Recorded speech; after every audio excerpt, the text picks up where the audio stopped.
এই যে রোদ দিয়ে রাখছে তো পেকে যাবে কাঁঠাল।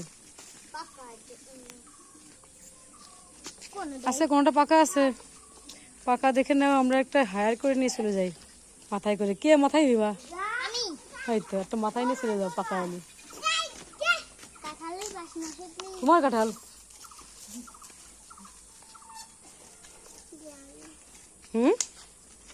কাল নিবা? মাথায় উঁচু করো দেখি কিরে পারো, কাটা আছে দেখো। কোনটা ছোট না? এই যে এটা নেও বড়টা। হ্যাঁ ওই দা নে, ওটা নে, ওইটা নে, ওই রোহনের কাছে। ওই তো ছোটই। মাথার উপর রাখতে হবে কাটা। ওই যে রোহন, রোহন রয়েছে এই তো।